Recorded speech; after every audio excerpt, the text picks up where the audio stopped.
Yo, welcome everybody to the Back of the Bus podcast. I'm Black, he's Half, and he's not here. Half's caught up doing some crazy shit with work, but this was too big and too controversial an episode of GOT for us to skip out. Obviously, it's the last season, so we don't want to miss any episodes. If you come here to the podcast to listen to Half's dulcet tones, I'm sorry, you're stuck with me. I've been tossing around trying to do a solo pod, for a while now. When we had that long hiatus, I kicked it around a few times because I know we've been off for a while, and I didn't want to lose the 11 people who still listen or whatever. But it's just tricky, man. It's kind of weird to just sit here and talk to myself into the microphone. So I'm gonna give it a shot. Let me know what you guys think after this episode. If you fucking hate it, let me know. If you love it, let me know. If you could care less, let me know. Before we begin, we're gonna go with our listener of the week. This week's winner, chicken dinner. We'll take my beer. Are the good folks at Fiber Miami. I don't know if they actually listen to the show, but they do follow the Instagram page. So thank you for that. They are a local business here in Miami, so we got mad love for them too. You can check them out at fiber_Miami or at fpsportswear.com, or you can go in person. Their store is located at 175 Fontainebleau Boulevard.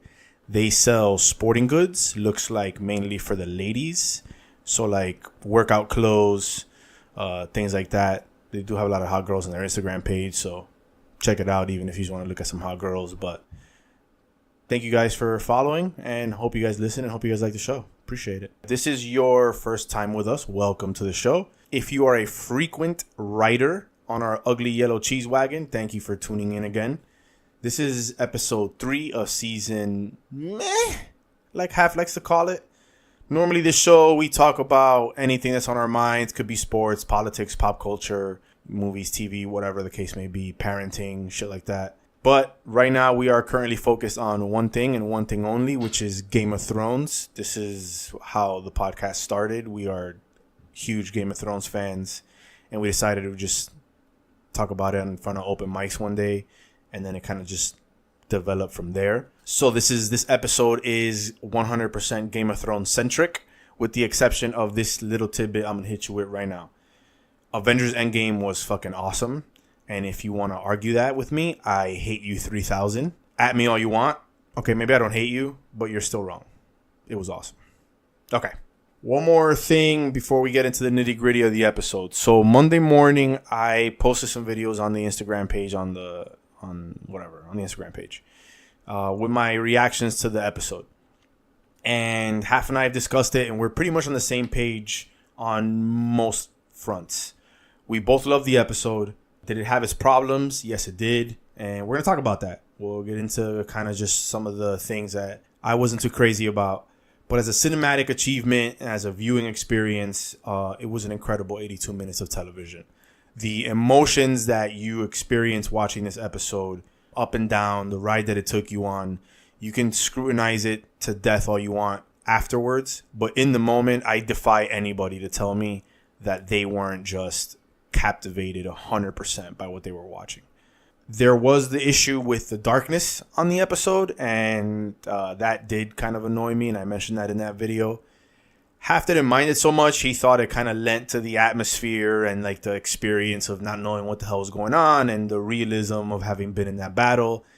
I would love to think that HBO did that shit on purpose for that reason. I fucking highly doubt it. I think that I read an article from someone saying that there was just a problem with the bandwidth or with how they recorded it. He was not an HBO representative. HBO said there was nothing wrong in a statement that they put out. But this dude came out, he's he was an expert of some sort. I can't quote it because I don't remember. But he came out and he said that it was either a problem with the bandwidth of how they were streaming the episode, or it was just an issue with how they recorded it. That's as far as the visual element of the show. I'm not going to mention it anymore. It was what it was. If you watched it the next day, it was a little better. I realized if you watch it on a smaller screen, it was better still. I watched it on my laptop instead of my 65-inch Samsung, and it did look a little better. So yeah, now that's it. That's my whole thing on the darkness of the show.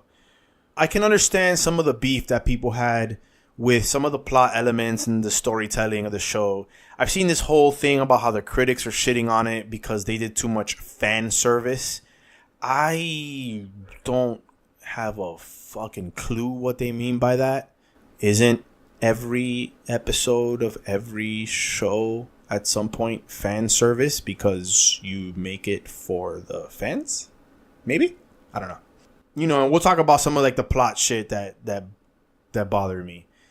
But I really cannot understand the level of hate that the episode is getting. Like, people are shitting on it. And it's like, what are you talking about? You know, in the moment, I was here with my wife, my sister, and my buddy Mike from Life Brand, who's been on the show before, is one of my best friends. And we're watching it, dude, and there's like no way that you were watching that shit happen, and as it unfolded, you weren't taken for that same ride that Miguel Sapochnik, who's the director, intended to take you on. I think that people, based on like how much hype this episode had coming into it, and again, something I mentioned on the video last time. Hold on, just make sure. Yeah, something I mentioned on the video on Monday. I think that just because we had a year in advance of knowing that this was coming, I think people kind of just like overinflated what it was going to be in their heads. I don't know if they thought that like Jon Snow was going to pop out of the TV and like stab them with fucking Long Claw. I don't know. But it was fucking awesome. It had its problems, and we'll get to that. One more thing about that. So my favorite Instagram account, period, is at Daenerys Nation. She runs a Game of Thrones fan account, and it is stupendous. We've mentioned her before on the show. We extended an invite to see if she could come on the show, but she's a little shy. So don't worry about it. I get it. We love you. And she put up this post today, and I kind of just want to read these last two slides because I think it encompasses my thoughts on it pretty accurately. You know, again, little bits and pieces here that we might disagree on, but for the most part. So she says, "Let me first say that I know how hard the cast and the crew worked for this episode and season. They spent 55 nights in the cold, surrounded by smoke and being physically exhausted. They did that not just because it's their job, but because they wanted to give us an amazing experience. However, just because you worked hard on something doesn't make it good. And when it comes to television, we all have different tastes and criteria for what we believe makes a good episode. I always try to be respectful, but also truthful, and you might think that this was the best episode ever, and I believe it didn't live up to the hype. So although I'm grateful, I'm also critical because I know how good the show can be. I prefer Season 8, Episode 2 over Season 8, Episode 3. Overall, I give the episode a 6.5 out of 10. This was an episode full of almost getting it right. The cinematography was stunning, but it was too dark in a lot of scenes. The build-up was amazing, but the payoff wasn't worth it. The music was fantastic. The acting was spot on. I would have given it a higher rating if the White Walkers weren't such a big deal. They really needed to get that right. I'm excited for the second half of the season." So, I'm on board with her on pretty much all of that, especially the fact that these people worked incredibly hard. I mean, 55 nights. The people who were wondering why it took so long for Game of Thrones to come back on from when Season 7 finished, here's your answer. This one episode took almost 2 full months to make. Then you had to CGI all the crazy shit that you had to CGI in this episode. Thousands upon thousands of people broke their asses to make this episode try to live up to everybody's incredible, unreasonable, maybe, expectations. So I give everybody props for the work that they did. Feel free to disagree with the story choices, and I do. And I don't mean to be belaboring this point, but there's definitely story elements that I would have changed. And we'll talk about it. But just as an achievement of television and the ambition that it required to make an episode like this, I appreciate it just on a creative level, on an artistic level, and story choices aside, I think they hit what they were going for. So that's that. That's that rant. What we're going to do now is I'm going to just kind of recap the episode very quickly. Kind of just cover everything that happened. So this is the spoiler alert territory. If you haven't watched it, I don't know what the fuck you're doing with your life. You need to go watch it right now and then come back and listen. All right. Enough of that, because my best friend Plex is going to kill me. He fucking hates all the banter that Half and I have on the show. So I'm sure he's going to hate it more just listening to me prattle on. By the way, his birthday's Saturday. Happy birthday, Snuggle Bunny. Anyway, so let's get into the recap of Game of Thrones. Season 8, Episode 3, The Long Night, a.k.a. The Great War, a.k.a. Jon's obsession. You know how it goes. So we start outside Winterfell. The forces of the living are arranged and waiting for, I don't know, what? Some kind of invitation to start the attack. And a lone rider comes up, and that's Melisandre. She rides up to Ser Jorah, asks her to translate for her to tell all the Dothraki that are assembled on the front lines. Mistake number 1 that we'll talk about later. To raise their swords. They are called aurochs, if you don't know. Those little curvy swords that they carry. And she casts a fire spell and lights them all on fire. Awesome. The Dothraki charge along with Ser Jorah and Ghost. And then you get this amazing shot of all the little lights of the swords blinking out in the darkness as they are decimated by the whites and the front lines of the Night King's army. Dany and Jon are kind of overlooking the action. And they're bewildered as they see the lights go out. Melisandre comes into the castle proper and she kind of locks eyes with Arya. Ser Davos wants to kill her and she's like, "Don't worry about it. I'll be dead by tomorrow. It's all good. You don't gotta bother with me." Dany, pissed off because she's seeing her entire cavalry destroyed, hops on Drogon, which I guess was counter to their plan, and goes to go roast dudes. Jon follows, and then Jon kind of sees the generals, the White Walkers, just kind of lined up chilling, and he wants to go roast them. And then the Night King casts a storm spell, and this crazy fucking blizzard comes, kills all of Dany and Jon's visibility, probably slows down the dragons, cools down the fire, shit like that. The Whites charge after they wipe out the Dothraki. They charge the left flank, which is where Brienne, Jaime, and Pod are, and the Knights of the Vale are. And then they charge the center, which is where the Unsullied are. Inside the castle, you have Lyanna Mormont and her troops ready to guard the retreat. On the castle walls, you have Arya. You have archers on the wall. Arya tells Sansa to get back down to the crypts, and she hits him with with an awesome callback to an earlier episode, which we see a lot of that happen in this one. When she tells her, Sansa's like, "I don't know what to do with this dagger," and Arya tells her, stick him with the pointy end, which is kind of how we started this whole thing. So that was awesome. Sansa makes her way to the crypts. So we'll get to that later. And the Whites charge, and they are just tearing shit up. Jon and Dany are trying to, as best they can, to provide air support, but the storm is really hindering them to the point where Dany can't see the signal from Ser Davos to light the trench when the front lines begin to retreat under the Whites' attack. We'll get to the placement of the trench later. They start the retreat. The archers are trying to shoot arrows at the trench to light it. That's not working. So Grey Worm grabs a squad of Unsullied. They guard Melisandre. She goes and she casts another fire spell. Takes her a little bit, but she finally gets the trench to light. You see an awesome shot of the fire reflecting in her eyes. I thought maybe she was going to do some kind of shit where she burns along with it. That would have been pretty fucking dope, but still, you have that reflection of the fire in her eyes.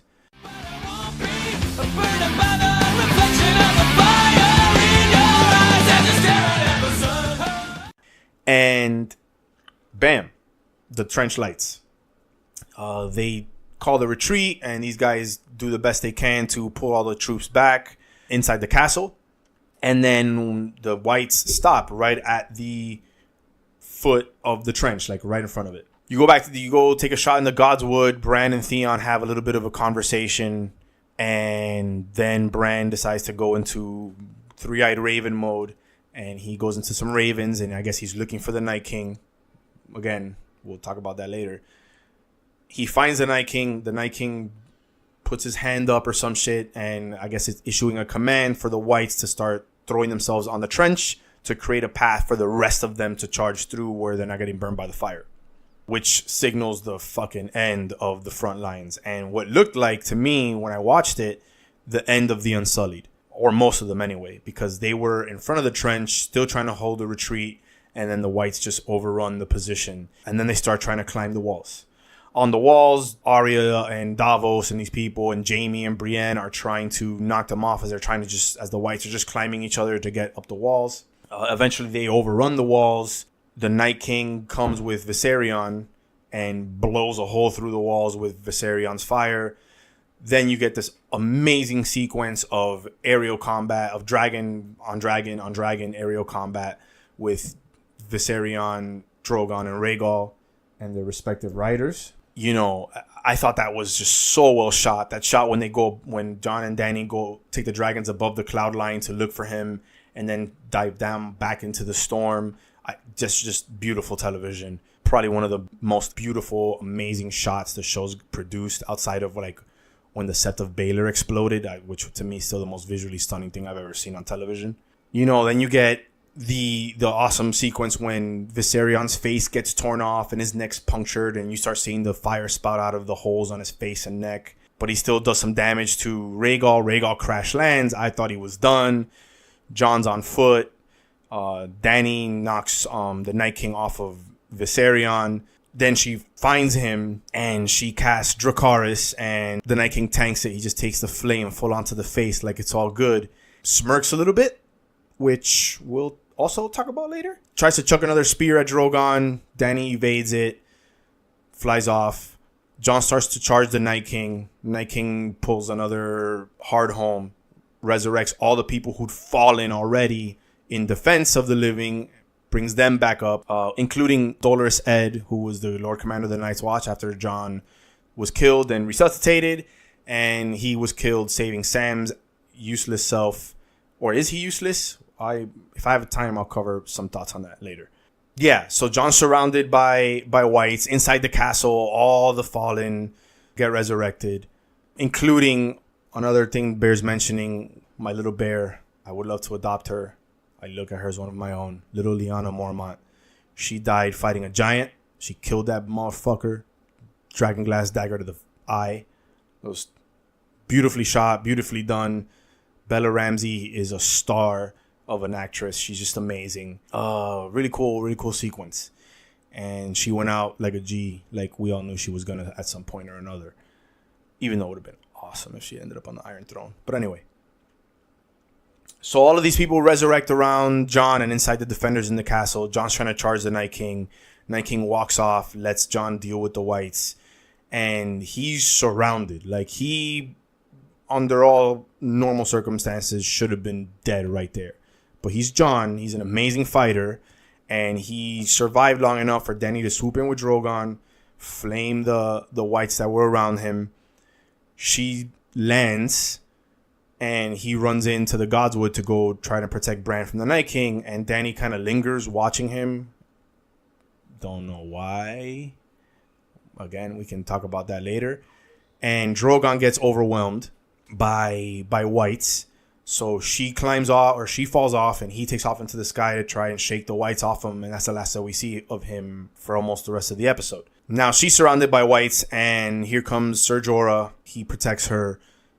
She picks up a dagger or a dragonglass sword, and she's fighting. While all this is going on, Arya had her own little awesome horror movie moment where she was murdering dudes on the ramparts of the castle. Then she gets, she rolls off. She rolls down the stairs on the backs of a bunch of whites that were charging a stairwell. She gets pushed into a wall. She bangs her head. Probably gets a concussion at that point. Props to her for ignoring concussion protocol. Then she gets to the library where she's got to play Metal Gear Solid and hide around, sneak around some whites that are in there. There's no cardboard box for her to hide inside. She just ninjas her way through there and almost makes it totally unscathed except for the blood droplets that were dripping off her face onto the floor. But she made it out, only to have the whites rush the wall behind her. Beric Dondarrion and the Hound show up to save her. The Hound had been being a little bitch about the fire once he saw the trench light up, but once he saw Arya, fighting for her life and running for her life, he stepped up and went in to help her out. Beric Dondarrion ends up taking the L for her. He dies, wastes his final life, serves his purpose, as Melisandre says when she walks into the room where they're in. Melisandre gives Arya a pep talk. We get another awesome callback to the last time they met when she says, I see a darkness in you. And in that darkness, eyes staring back at me. Brown eyes, blue eyes, green eyes. Eyes you'll shut forever. We will meet again.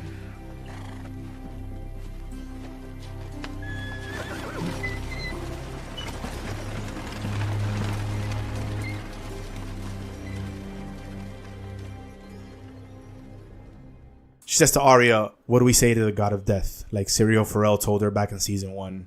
Arya responds with, not today, runs off.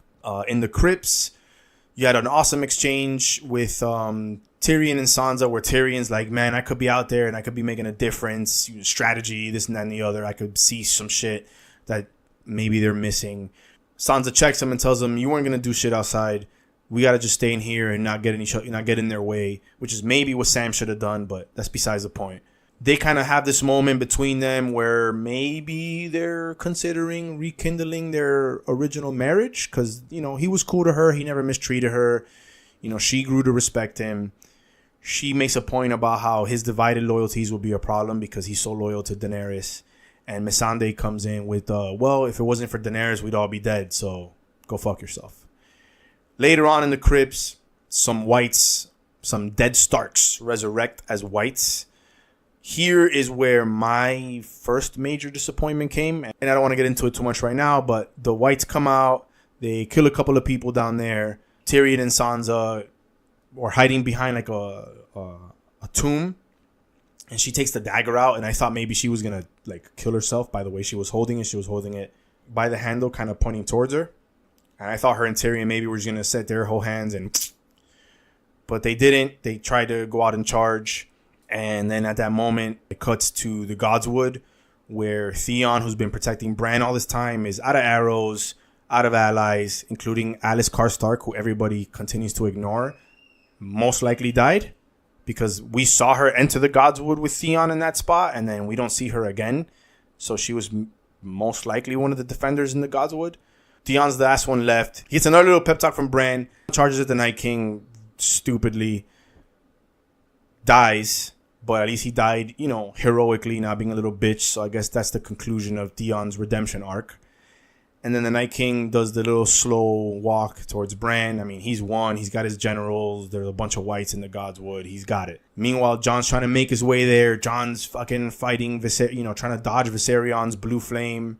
Gets in Viserion's face, screams at him. There's a theory going around on the internet now that Jon saw Arya and did that as a distraction so that Arya can make her way to the Godswood. I don't know if that's the case. I haven't rewatched it since I heard that theory so that I can really analyze that. I'll put a video up about it and I'll let you know what I think. Anyway, Arya jumps out of nowhere as Bran is standing in front of the Night King and the Night King's reaching for his sword. Night King turns around, catches her, one hand on her knife hand, one hand around her neck. And at that point, I damn near died. I thought my girl was done. If you've listened to the show, you know Arya is my absolute favorite character, bar none. And I thought she was done. I thought this was how they were going to rip our guts out. Then she pulls the same trick from the training yard with Brienne, drops the dagger, stabs him right in the spot, in the opening in the breastplate where I guess the Children of the Forest entered the original dragon glass that made him. Everybody dies. Night King dies. The generals die. All the whites die. Classic cut off the head and the body follows type shit. And boom. That's pretty much the end of the episode. Ser Jorah collapses, having been defending Dany from all the whites. As soon as he sees that, you know, she's clear, he succumbs to his injuries and the relief of keeping her alive. He served his duty to her. He fulfilled his life's ambition, even though maybe, you know, marrying her would have been a close second. But he was a knight after all. And he'd been charged to protect his queen, and he did. And she is cradling his body. We get a final appearance from Drogon, who kind of comes around to cradle Dany and comfort her. And that's where the episode ends. So that's your recap, of the major events that happened. I'm sure there's little things I missed, but I'm not trying to go over every detail of the episode for that. That's why you watch. So let's talk a little bit about the beefs I had with the episode. And we'll start with the plan itself. Now, I'm going to talk about it in terms of the characters and shit like that. Obviously, this is a fictional television show, scripted, written by, screenwriters, planned out by the showrunners. So ultimately, the blame goes on them. But we'll just talk about it like if this is real shit. In the planning session, you had Jon Snow, who has commanded over the Battle of the Bastards, the defense of Castle Black against the Wildlings, and the battle at Hardhome. You have Jaime Lannister, who was the Lord Commander of the Kingsguard, the general of all the Lannister forces when they broke the siege at River Run. You had Tyrion Lannister, who fought the Battle of the Blackwater, who generaled the Battle of the Blackwater. You have Daenerys Targaryen, who, in what my favorite scene ever on this show, masterminded the awesome plan to take the Unsullied from Master Krasnus and Astapor. Conducted the Battle of Meereen, the Battle of Slaver's Bay.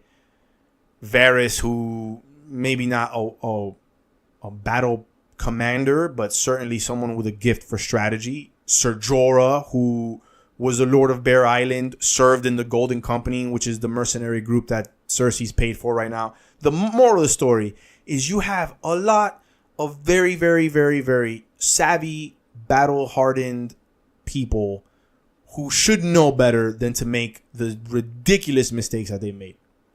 Number one, and I got to give credit to my boy D out in Vegas for bringing this up when we had our weekly conversation. Let's start with Melisandre showing up and lighting the aurochs for the Dothraki on fire. When they lift up those weapons, they lift up their regular swords. Not dragonglass ones, regular swords. Now, no one was expecting Melisandre to show up. And I didn't see, again, we could take another look, but I didn't see that the Dothraki were packing any other types of weapons. They lift the swords, she lights them on fire. If she's not there to light them on fire, were they going to charge with just their regular swords? Because we've established that shit doesn't kill whites. So if we've established that, why would they charge that way? What were they hoping to accomplish? That is stupefying.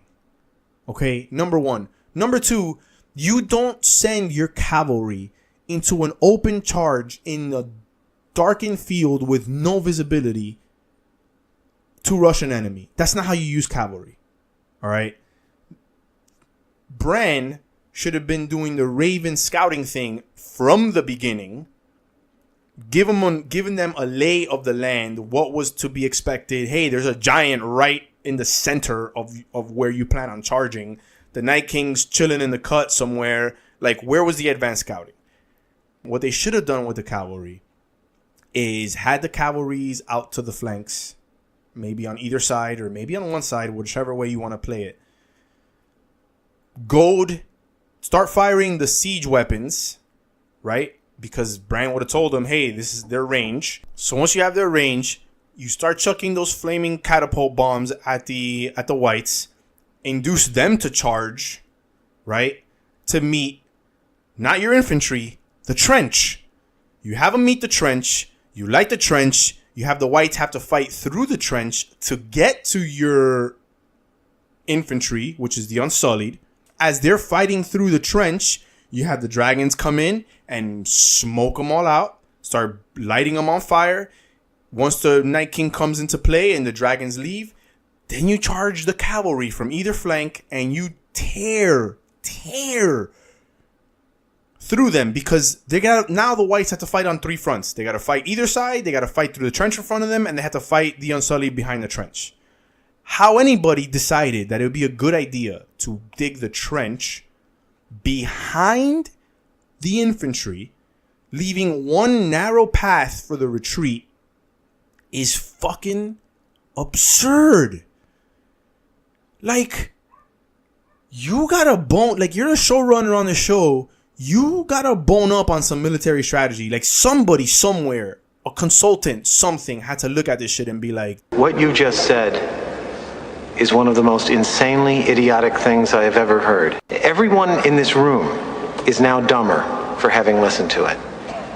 I award you no points, and may God have mercy on your soul. So, you know, I get, again, some of the criticism that we've levied on it. Here's the counterpoint. If the result was going to be what we got, which is the Night King dying and the living beating the dead, you could not have Daenerys' forces intact or even half intact before marching on King's Landing, because then you have zero drama. She had 40,000 Dothraki and 8,000 Unsullied, not to mention if the Knights of the Vale back her up and the forces of the North back her up and 2 dragons. Cersei would have been done in seconds. That shit would have been a squash match of like epic proportions. Like having Andre the Giant fight random jobber guy in a wrestling match in 1986. Or Ultimate Warrior Hogan, whatever. Just done. So there needed to be a storytelling element to even the score, to give some drama to the last 3 episodes. Here's what I would have done. I would have had the same setup I told y'all. The Dothraki either on one, maybe let's say one flank, so that you don't have them too divided. You have them on one flank, you have the trench, you have the infantry behind it. But the catch is that when Bran goes to send his ravens to scout, the Night King, whatever, like how he did that one time where he dispelled the fucking ravens when Bran was watching him.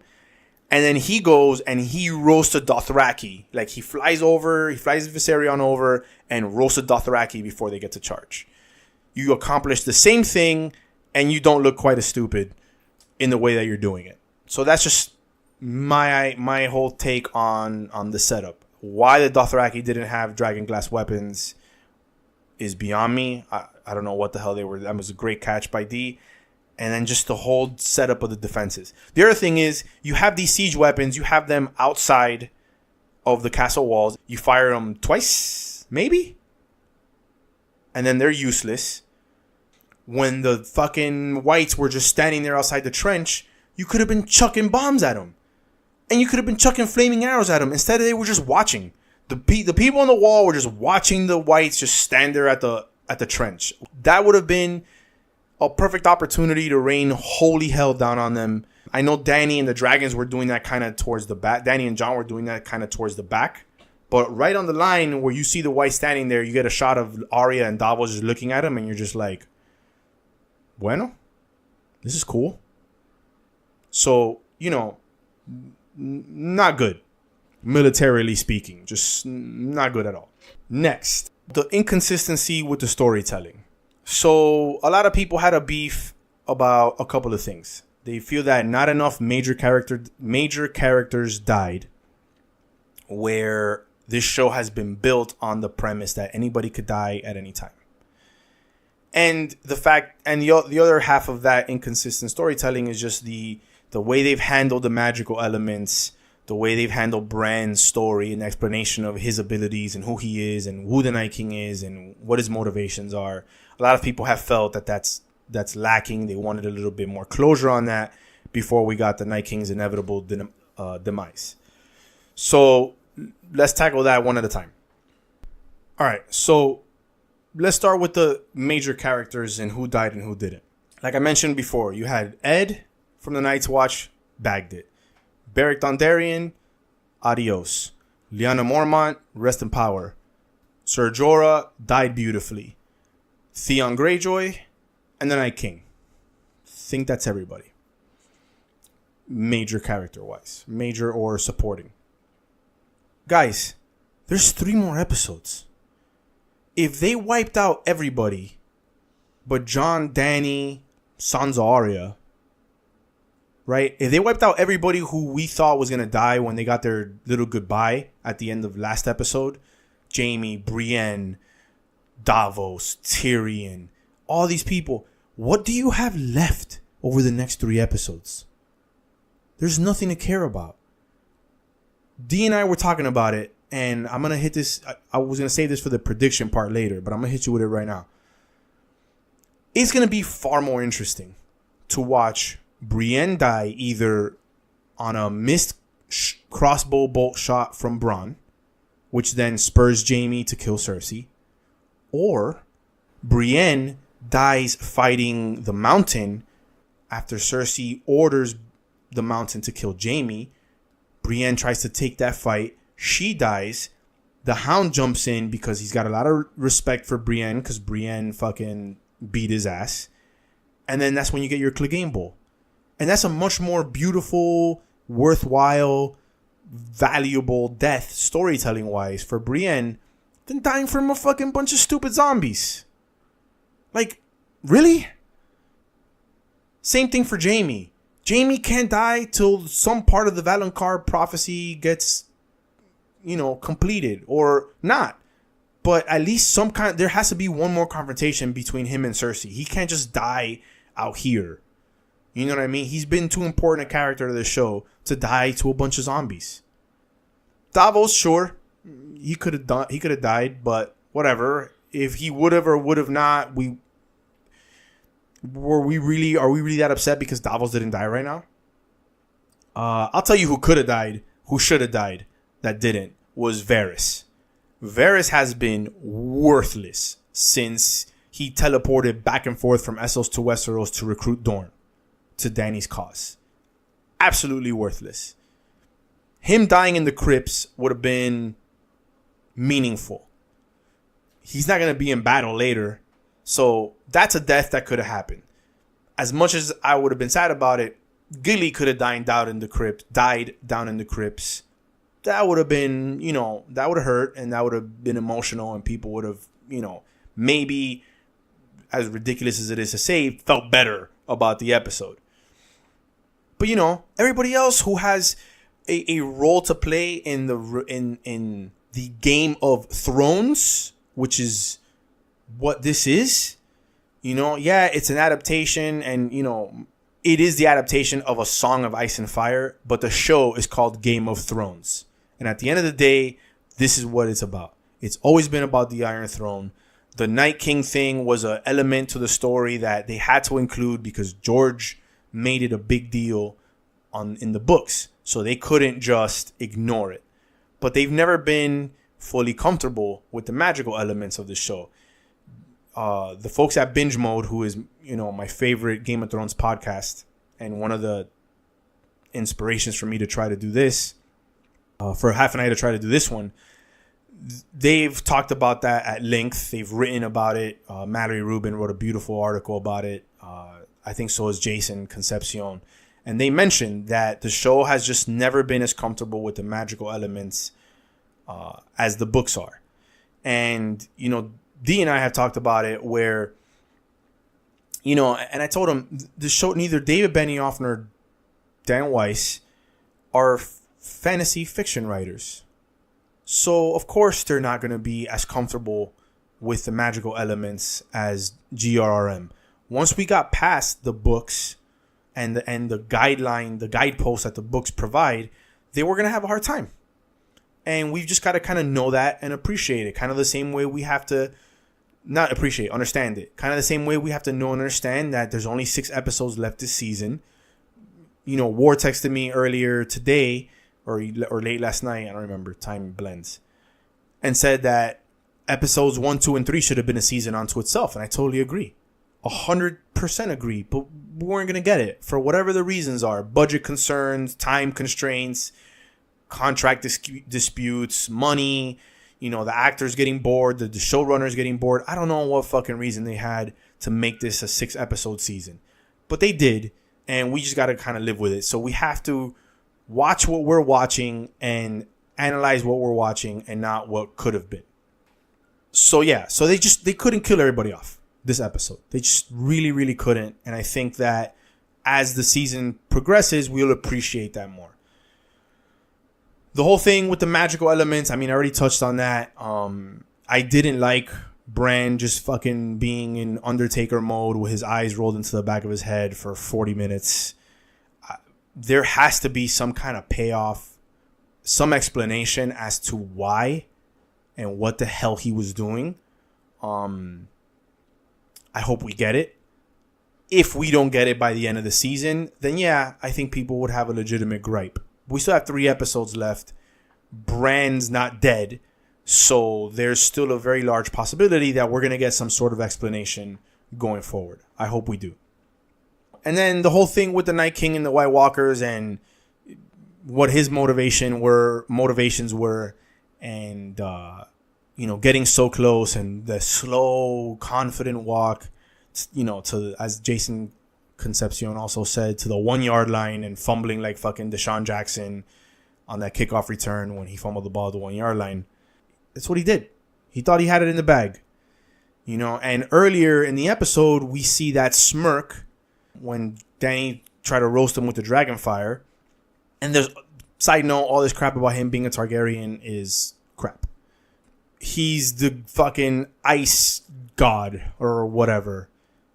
Makes sense that he'd be immune to fire. I mean, the dude just summoned the blizzard. So I wasn't that worried about it. However, I do agree with Donald when we were talking about the smirk. This dude has been super stoic, stone-faced, no talking, no personality the entire time he's been on screen, which hasn't been often. But every time he's been on screen, he's had the same facial expression. Even when he hard-homed and he raised the dead the first time, he kind of just like dead-ass, dead-eyed John. Kind of like the same face that Damian Lillard had the other day after he hit that crazy shot. And then all of a sudden you get the smirk, which demonstrates that he does have some kind of personality in there. So, yeah, would I have appreciated maybe one sentence from him to Bran right before Arya murks him? Yeah, I think so. Finally I've got you, or your time, something, some kind of fucking something that maybe would have given us a tiny bit of an inclination as to what his actual mission was. Now, I've discussed this at length with Half and with D and separately. And here's my conclusion on the Night King. The Night King was formed by the Children of the Forest to combat the First Men, who were the first men to arrive to Westeros from Essos. They took their programming a little too far, kind of like Terminators and the machines in Terminator, and decided that all humanity needed to die. And that's his mission. And my guess is that the Night King didn't feel like he could accomplish that mission as long as there was a 3-eyed raven. Because if there's a 3-eyed raven to be able to dispense information, which you can say Bran has or has not been doing enough of, whatever, dispense information and keep the timelines intact and keep the history of man intact and be able to relay important events, to the people who need to know and move the chess pieces in place. As long as that position exists, he can't win. So his mission was to wipe that position off the face of the earth, regardless of who held it, whether it was the not the original, but the original 3-eyed raven on this show, which is Blood Raven, Brynden Rivers, or Brandon Stark. He needed to take that chess piece off the board, right? Think about it like 2 kings on a chessboard. One of them needed to murk the other. And that's why, he was going after Bran. So, again, I would have liked it just because he showed a little bit of personality. But based on what I just told you, that's enough. That's the explanation for the Night King. That's what the show's trying to tell you. We don't need to go much further than that.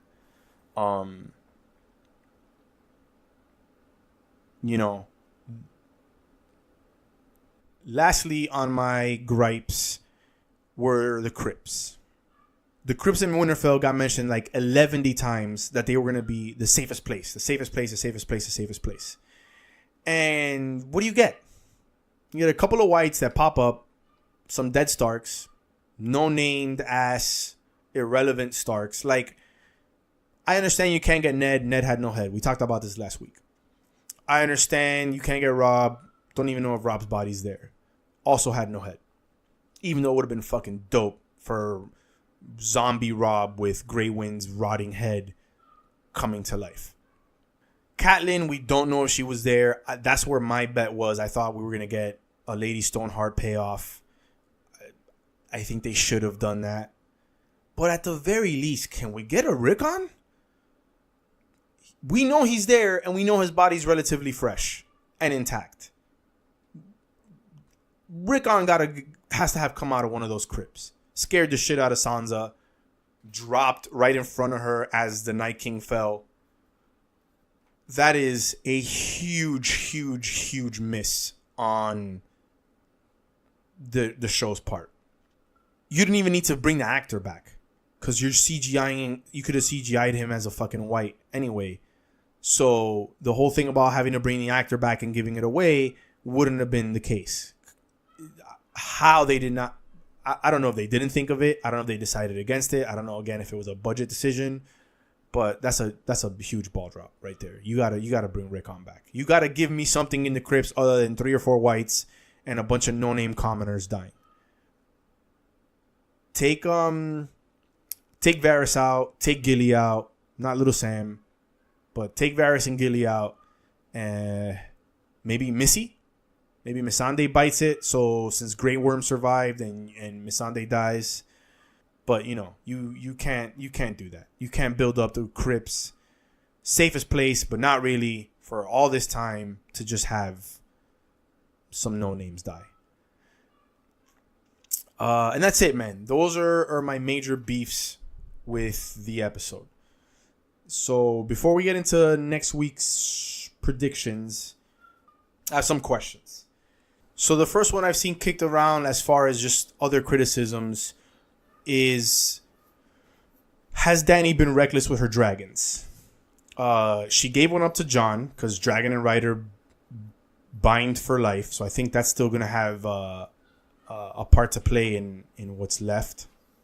But just like she lands with Drogon to save Jon and just kind of lingers there watching him, lets Drogon get, overwhelmed by whites. Rhaegal got hurt.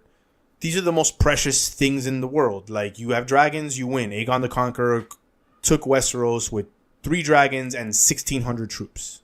That's it. He started collecting troops as people would bend the knee to the dragons. But even him, so during the initial conquest of Westeros, all 3 dragons were only ever in the same place twice.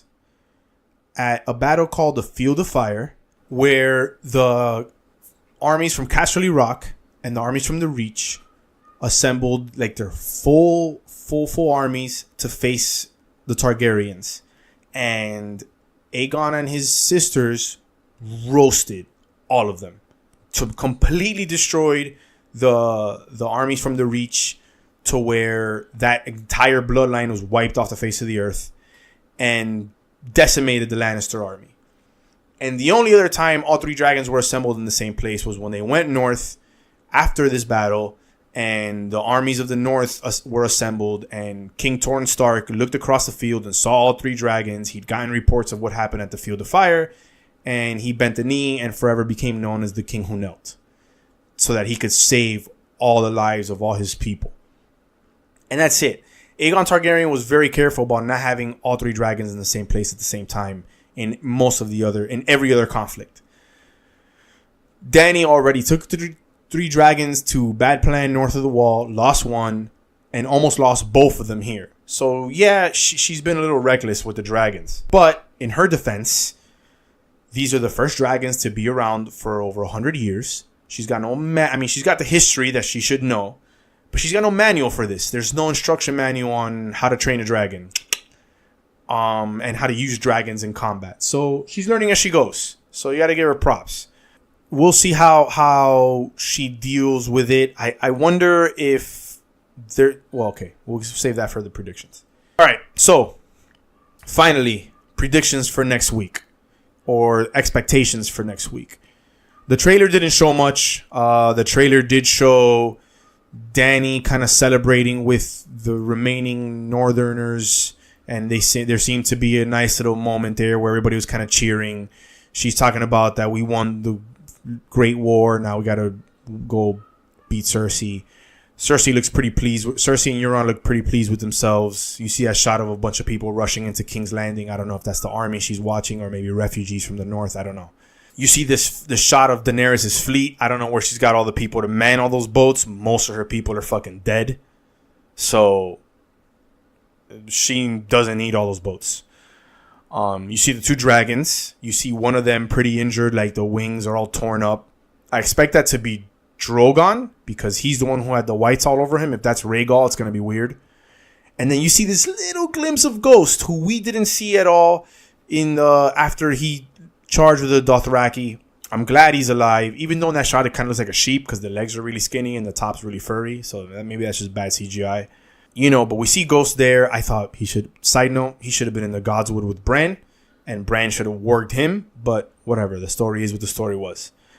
We see Sansa with a concerned look. We see Jon with a concerned look. What else is new? And that's it. And that's pretty much all we get in the trailer.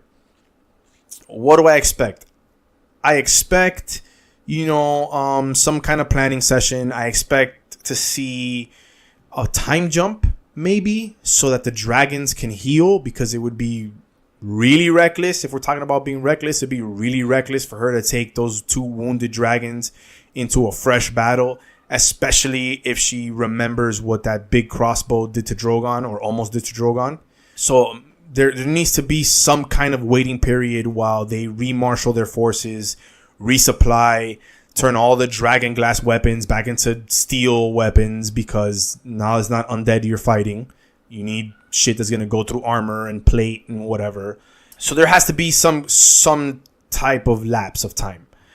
I expect that, if not yet, but maybe with the beginnings of that conversation Tyrion had with Bran start to pay off. Obviously, I expect there to be a pretty decisive conversation between Jon and Dany regarding Jon's parentage / claim to the throne. They can't just leave that hanging there for another 2 episodes. And here's something that I don't think we're going to see, but I think we should. Typically, after a battle like this, you're going to get some dispensation of rewards, right? People who fought bravely get lordships. They get promises that, thank you so much for your fucking awesomeness. You're going to get a castle, like Oprah type shit. You get a castle. Everybody gets a fucking castle, right? So like Gendry, I think it would be awesome if Daenerys as queen, or Jon as whatever, legitimizes Gendry, makes him a Baratheon instead of a bastard. Now, you could say that's dangerous because Gendry would then have a claim to the throne also as the child of Robert Baratheon. Don't think he wants it. Don't think he cares. I think you reward him with that legitimacy so that you unite the houses of Stark and Baratheon finally when him and Arya get married. I think maybe they marry. And maybe they marry this episode. So I think we should see that. Brienne maybe gets a castle because she's Brienne of Tarth. We've never seen anybody else from Tarth on this entire show. She has a dad. She has family. They should have had troops. Don't know where the fuck they've been. Also, shout out to the Reeds. I guess Mira was so mad at Bran that she told her pops, don't even fucking bother coming north to help them fight the undead. Don't know where they've been. I would expect there to be, some rewards for the people who fought so loyally and bravely and helped them win this war. I don't think there's any way for Dany herself to inspire the kind of loyalty she's going to need, especially to replenish her number, without first doing that. I think they should go pay a visit to the Glovers for him being a little bitch again and not showing up for the fight again. She talks about rooting Cersei out, root and stem. I think you go wipe out the Glovers and you give that to the Hound. Make that his fucking house. You know what I'm saying? Fuck that dude. And his little, I'll stand behind House Stark. Fuck that dude. They needed you. You pussied out twice. You die. I expect to hear that if there's a time lapse, I expect to hear that Cersei's been busy. So while all this fighting in the north is going on, and she said this to Jaime when she told him she wasn't sending her army north. She told him, I'm going to fortify my position here in the south. Well, there's a lot of fortifying to do. River Run is vacant. Arya wiped everybody out. The Riverlands are a very important area for the Seven Kingdoms, right? It's where most of the fighting takes place whenever there's a war between North and South, because it's right in the middle and it's very fertile ground. So you gotta, if I'm her, I'm sending my forces to claim River Run, claim the Twins, because now you control the passage north and south, right? Across the river. Fortify the Reach at Highgarden. Take back Casterly Rock, right? After it got taken by Dany's forces. Maybe, I mean, this might be spreading yourself a little too thin, but maybe go see what the fuck is up with Dorne. Their troops were supposed to get picked up before Euron destroyed the Yara's fleet. So I don't know if that's still in play, but maybe go take a look, see what's going on. Storm's End is unoccupied, right? That's where the Baratheons were from. There's no Baratheons. So who's got Storm's End and the Storm Lords, right? The Eyrie. The only person defending the Eyrie right now is Robin from the Vale. Little stupid, breastfeeding Robin. Fuck is he doing? Like, she could be expanding her sphere of influence over the entire rest of the continent. House Tarly's undefended. There's no Dickon. There's no Randall Tarly. It's just the mom, some sisters, and, their soldiers. They'd already pledged to House Lannister, but they died. So go stick some of the Golden Company folks in there. Like, make it so that Dany's troops have to march all the way through all these defended territories to get to you. Don't just let her just march the fucking army down the continent to arrive at King's Landing, ready to fuck you up. You gotta make it hard. It's like Risk. You gotta reposition your troops after every turn. Another question I expect to see answered is winter. Does winter come with the Night King? So does that cancel winter? Is it going to be summer again now? Does winter bring the Night King, or does the Night King bring winter? So I expect that we're going to get a conclusive answer to that question, because I think it's important. I think that knowing whether the season is what got him and his people to stir versus him bringing the winter is an important thing to know as far as the history of the world and how it affects the show. How far does winter reach? Is it already, it's cold as fuck up north and it's starting to creep down, but does this slow the progress of winter going to King's Landing? Remember at the end of last season when Jaime leaves, he starts to see some snowfall. But when we saw this season, when we saw the Iron Fleet arriving back, it didn't look all that frosty down there. So I think that's a question that needs to get answered. And I expect that we'll see some kind of a quick minute or two about that. And that's pretty much it, man. I'm excited to see what happens. It's going to be another hour and 18-minute episode, 78 minutes if I'm not mistaken. So there's a lot of room to breathe on this one. Jorah fell. What happens to Heartsbane? Does it go back to Sam? Does Sam give it to someone else? I want to see what's up with that, because it's still useless for Sam. So maybe you give it to the Hound as a reward for his bravery. Maybe Arya decides to tell Sam to give it to the Hound, or to tell Jon to give it to the Hound. He's going to need, I'm sorry, but he's going to need a Valyrian steel sword to fight the Mountain. His dragon glass axe and a regular sword is not going to work. Zombie Mountain, I think the only way he's going to be able to kill him is to chop off his head, and he's going to need a Valyrian steel sword to do that. And he's a big dude. A great sword would fit him really nicely. So, minor prediction here, the Hound gets Heartsbane. And that's it, guys. I think I covered everything I wanted to cover. So, thank you all for sticking with me. I hope I didn't bore the fuck out of you. I hope that you guys took something from this episode. Let me know in, obviously I'll post like I always do, a little thing announcing the fucking episodes going up. Let me know in the comments what you thought. DM me. You can email me at backofthebusmiami@gmail.com. I really would appreciate some feedback on this one, just because this is my first solo venture And, I want to know, did my voice fucking bore the shit out of you? Do you miss half? Let me know, please. Remember to tell your friends. Remember, you can find us on all of your favorite podcast apps, including Apple Podcasts, Google Podcasts, Pocket Casts, Podbean, and YouTube. You can hit me up on email, like I said. You can hit me up on Instagram, at Back of the Bus Podcast. There's a Twitter that half manages. Don't know what's going on with that because I don't have Twitter, so you'd have to ask him. Subscribe, rate the show, review the show.